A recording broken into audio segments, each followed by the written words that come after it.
Hey guys, it's Joe, and in this video I'm going to show you how to use the Studio VCA in Logic. This in my opinion is definitely one of the better compressors in Logic, and I do tend to use it relatively often, even when I have third-party plugins that also do a really good job. I use this a lot on drums. It's really good to put on your drum bus and as well for parallel compression. I also use it on bass sometimes as well. You can get quite a cool effect with that. So first of all, we have all the usual parameters except for the knee. So because we can't adjust the knee, this is set to a hard knee, which is why it works so well on drums and bass, because you want to have a hard knee on those sounds anyway. This compressor introduces quite a high level of saturation. Again, for drums that's great, it makes them sound all crisp and really colourful, and similarly for bass. This is really great for adding a lot of punch to a sound, so drums, bass, guitar, and some other lead sounds that are really good on. Probably not so good on vocals and piano, strings, things like that, things that you want to keep quite soft. So I'm just going to demonstrate this on my drum bus as it is. I'll show you what the drums sound like without it. So I've got two kick sounds, a high and a low, some hi-hats and a clap going on. And this is what it sounds like with the compressor.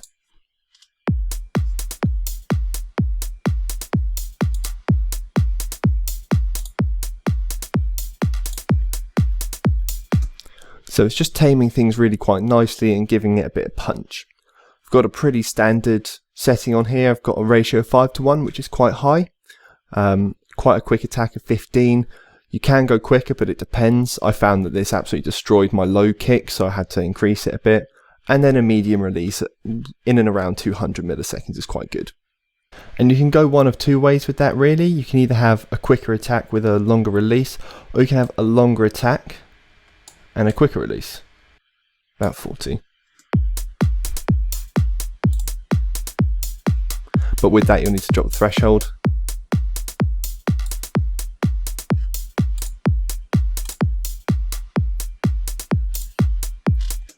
It does just let things breathe a little bit more. You can also use the soft distortion as well, which can be really nice, but again this might destroy my kick a bit.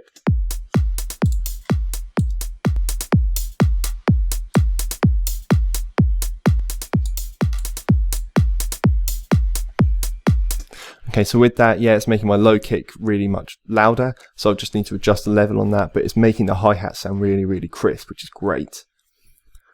As I said, this is also really good for parallel compression, and the settings that you tend to want to use for that are to set the attack to the fastest, so 0 milliseconds. Make sure the auto gain's on as well, so I'm going to set it to -12. Quite a high ratio, so I tend to go anywhere above 10:1 really, so I'll just go like 12, see how it sounds. Have a medium release, so what we had before was okay, in and around 200. Then we want to make sure that the mix is all the way down, so we're going to blend it in, and we'll adjust the threshold as appropriate, but I'll just drop it down quite a lot to begin with. So that's pretty much what we want, to be honest. We really want to be smashing it and then blend in some of that. So you can hear it starting to come through quite well there. Probably a bit too much.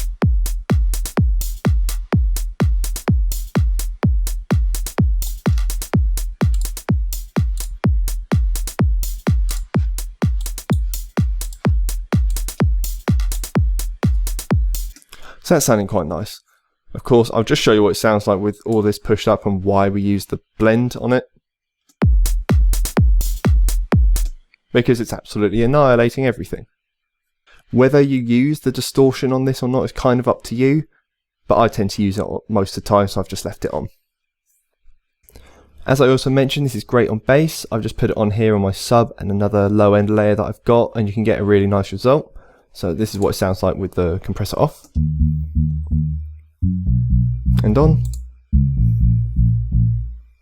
So just giving it a bit of colour brings it to life a little bit more.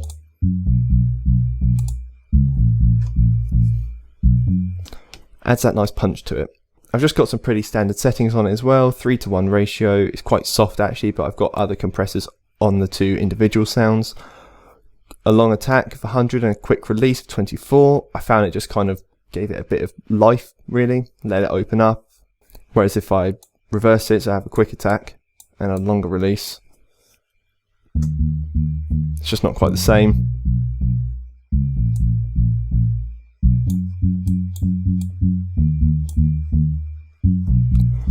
gives it that nice punch to it. And again, I've used the soft distortion on it. And again, you can parallel compress the bass using this too. It gives really, really nice results.